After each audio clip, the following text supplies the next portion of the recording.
Blood का flow कौन सा रूट फॉलो करता है, और फिश, फ्रॉग एंड ह्यूमंस के हार्ट अलग अलग क्यों होते हैं। चलिए समझते हैं हम सर्कुलेटरी पाथवेज, बिल्कुल एनसीईआरटी के वर्ड्स में। आगे हम जानेंगे कि ओपन सर्कुलेटरी सिस्टम को हम ओपन क्यों कहते हैं और क्यों कोई सर्कुलेटरी सिस्टम क्लोज्ड कहलाता है। ओके, तो circulatory system that is blood का सर्कुलेशन के पाथवेज दो तरीके के होते हैं। पहला open open circulatory system and second one is closed circulatory system. ठीक है, यहाँ पे आप फिगर देख सकते हो क्लोज्ड सर्कुलेटरी सिस्टम का एंड ओपन का। ठीक है, नेक्स्ट ओपन सर्कुलेटरी सिस्टम जो होता है वो पाया जाता है किसमें, आर्थ्रोपॉड्स में एंड मोलस्कस में। आर्थ्रोपॉड्स दैट इज इंसेक्ट्स में एंड मोलस्का में। ठीक है, इनका जो ब्लड होता है वो हार्ट पंप करके लार्ज वेजल्स में भेजता है। ठीक है, लार्ज वेसल्स में भेजता है।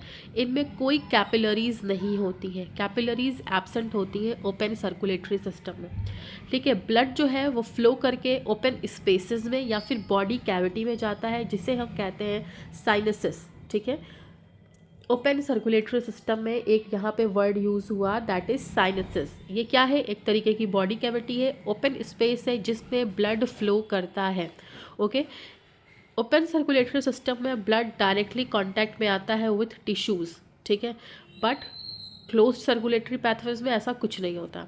ठीक है, फिलहाल हम ओपन की बात करते हैं तो ब्लड फ्लो जो है वो प्रिसाइसली रेगुलेटेड नहीं होता है ओपन सर्कुलेटरी सिस्टम में। इनके एग्जांपल्स क्या है, arthropods that is insect and mollusca.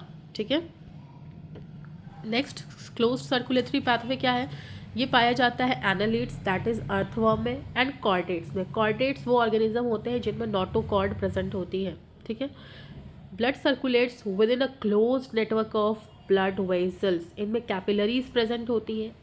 ठीक है, और क्लोज सर्कुलेटरी सिस्टम में ब्लड जो है वो एक close network of blood vessel में सर्कुलेट करता है। ब्लड डायरेक्टली मिक्स नहीं होता टिश्यू फ्लूइड से। ठीक है, where as open circulatory system में ब्लड जो है वो बॉडी फ्लूइड से मिक्स हो जाता है। ठीक है, क्लोज सर्कुलेटरी सिस्टम में ब्लड फ्लो जो है वो ज़्यादा इफ़िशियंट होता है और वेल रेगुलेटेड होता है। इस सिस्टम को ज़्यादा एडवांटेजियस माना गया है, इसके ज़्यादा फ़ायदे हैं ऐसा माना जाता है। ठीक है, इसके एग्जांपल्स क्या हैं, एनालिड्स एंड कॉर्डेट्स। कॉर्डेट्स में कौन आते हैं, ह्यूमंस भी आते हैं। ठीक है, ह्यूमंस भी आते हैं, फिश भी आती है। ठीक है, नेक्स्ट अब हम वन बाय वन हर एक ऑर्गेनिज्म के बारे में भी जानेंगे। तो हार्ट इन वर्टिब्रेट्स। ठीक है, तो वर्टिब्रेट्स के पास क्या होता है, एक मस्कुलर चैम्बर्ड हार्ट होता है। इसमें number of chambers varies in different vertebrates that is किसी में एक वेंट्रिकल होगा, एक एट्रियम होगा। ठीक है, किसी में दो वेंट्रिकल होंगे, दो एट्रियम होंगे। तो वही बात यहाँ पे कर रहा है, the number of chambers, heart के चैम्बर वेरी करते हैं इन वर्टिब्रेट्स। ठीक है, फिश जो है वो टू चैम्बर्ड है, दैट इज़ एक एट्रियम प्रेजेंट है और एक वेंट्रिकल प्रेजेंट है।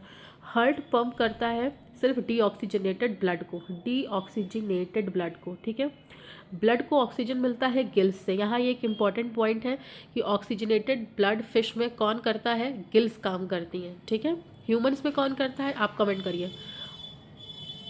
ऑक्सीजनेटेड ब्लड जो है वो डायरेक्टली बॉडी टिश्यू तक पहुंचता है। Blood passes through the heart only once in cycle, एक साइकिल में ही ब्लड जो है वो हार्ट के पास पहुंच जाता है, इसलिए हम इसे सिंगल सर्कुलेशन कहते हैं। ठीक है, आगे चार्ट भी गिवन होगा, आप उसको भी देख सकते हो कि कैसे सिंगल सर्कुलेशन कौन से ऑर्गेनिज्म शो करते हैं, डबल सर्कुलेशन कौन सा ऑर्गेनिज्म शो करता है, किसमें कितने एट्रियम, किसमें कितने वेंट्रिकल्स प्रेजेंट है, तो वो भी लर्न करना ज़रूरी है। ठीक है, उस पर भी क्वेश्चन आता है। नेक्स्ट हम बात करेंगे एम्फीबियंस एंड रेप्टाइल्स की। एम्फीबियंस जो कि ज़मीन पे और पानी में दोनों रह सकते हैं, रेप्टाइल्स जो सिर्फ ज़मीन पे रहते हैं। ठीक है, इसका एक एक्सेप्शनल केस है दैट इज़ क्रोकोडाइल। क्रोकोडाइल के अलावा हर रेप्टाइल्स के पास 3 चैम्बर्ड हार्ट होता है, 2 एट्रिया एंड 1 वेंट्रिकल। देखिए, इससे यहाँ भी एक क्वेश्चन बनता है कि 3 चैम्बर्ड हार्ट के पास 2 वेंट्रिकल्स और 1 एट्रिया आ गया, तो ये ऑप्शन गलत हो जाएगा। इसके पास 2 एट्रिया होता है और 1 वेंट्रिकल होता है। ठीक है, 3 चैम्बर्ड हार्ट में, एम्फीबियंस एंड रेप्टाइल्स में। लेफ्ट एट्रियम रिसीव करता है ऑक्सीजनेटेड ब्लड को, राइट एट्रियम रिसीव करता है डीऑक्सीजनेटेड ब्लड को। दोनों तरीके के ब्लड जो है वो एक सिंगल वेंट्रिकल में मिक्स होते हैं और वेंट्रिकल पंप करते हैं मिक्स्ड ब्लड को टू द बॉडी। इसे हम कहते हैं इनकम्प्लीट डबल सर्कुलेशन। क्यों इसे इनकम्प्लीट कह रहे हैं? क्योंकि इसमें ब्लड मिक्स हो जा रहा है सिंगल वेंट्रिकल में। ठीक है, आई होप आपको सारी चीज़ें क्लियर हो रही हूँ। सॉरी। नेक्स्ट हम बात करेंगे क्रोकोडाइल बर्ड्स एंड मैमल्स की। तो इन तीनों ऑर्गेनिजम्स में जो हार्ट होता है 2 चैम्बर्ड होता है, दैट इज इनमें 2 एट्रिया एंड 2 वेंट्रिकल्स प्रेजेंट होते हैं। ठीक है, इसमें कंप्लीट सेपरेशन होता है ऑक्सीजनेटेड एंड डीऑक्सीजनेटेड ब्लड का। लास्टली जो मैंने बताया आपको इनकम्प्लीट डबल सर्कुलेशन, इसमें क्या हो रहा था? मिक्सिंग हो रही थी ब्लड की। ठीक है, in single ventricle. But we are advanced, crocodiles birds and mammals advance है, तो इनमें क्या हुआ कि complete separation of oxygenated and deoxygenated blood हो रहा है। ठीक है, इसमें कोई मिक्सिंग नहीं हो रही है।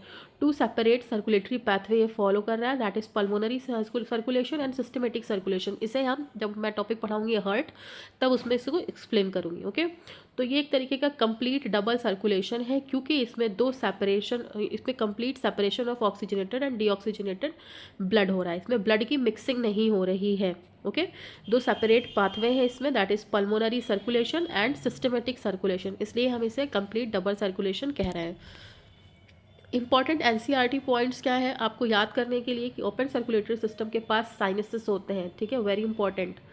ओपन में सिर्फ ऐसा sinuses that is body cavity होती है जिसमें ब्लड फ्लो करता है directly. Okay, closed circulatory system में एक closed network of blood vessels होता है, इसमें एट्रियम होते हैं, वेंट्रिकल्स होती हैं, कैपिलरीज होती हैं। तो ये हुआ कि आपका open circulatory system. Birds and mammal जो है वो complete separation of blood show करते हैं। बर्ड्स, मैमल्स एंड क्रोकोडाइल भी यहाँ इंक्लूड होना चाहिए था बट वो नहीं है। But bird, mammals and crocodile complete separation of blood show करते हैं। डबल सर्कुलेशन 2 सेपरेट पैथवेज को इन्वॉल्व करता है। पहला क्या था? पल्मोनरी सर्कुलेशन, और दूसरा systematic circulation. Okay, I hope आपको क्लियर हो रहा होगा। लास्टली हम एक क्विक समरी लेते हैं। ओपन सर्कुलेटरी सिस्टम को हम ओपन इसलिए कहते हैं क्योंकि ब्लड सिर्फ वेजल्स के अंदर ही कन्फाइंड नहीं रहता। हार्ट से निकलने के बाद blood open body spaces that is sinuses में जाता है, उसमें फ्लो करता है। यहाँ ब्लड डायरेक्टली टिश्यू के कांटेक्ट में होता है। ठीक है, ये मैं ओपन की बात कर रही हूँ। ठीक है, यहाँ ब्लड डायरेक्टली टिश्यू के कांटेक्ट में होता है और प्रॉपर क्लोज्ड पाथवे फॉलो नहीं करता है। ठीक है, इसलिए क्योंकि ब्लड ओपन स्पेसेस में फ्रीली फ्लो करता है, इसे हम ओपन सर्कुलेटरी सिस्टम कहते हैं। क्लोज्ड को हम क्लोज्ड सर्कुलेटरी सिस्टम क्यों कहते हैं? क्योंकि इसमें ब्लड हमेशा ब्लड वेसल्स के अंदर सर्कुलेट होता है। Blood arteries, veins and capillaries के कॉन्टिन्यूअस नेटवर्क में फ्लो करता है। ब्लड कभी भी डायरेक्टली टिश्यू के साथ मिक्स नहीं होता, कैपिलरीज के थ्रू वहाँ तक पहुँचता है। इसलिए क्योंकि ब्लड का पाथवे कम्प्लीटली क्लोज्ड होता है, इसे हम क्लोज्ड सर्कुलेटरी सिस्टम कहते हैं। ओपन सर्कुलेशन का मतलब blood flow in open sinuses, body spaces. Close circulation का मतलब blood flows in closed blood vessels. अगर कॉन्सेप्ट क्लियर हुआ हो तो लाइक करो और बायोलॉजी के इजी एनसीईआरटी एक्सप्लेनेशंस के लिए चैनल को सब्सक्राइब करो।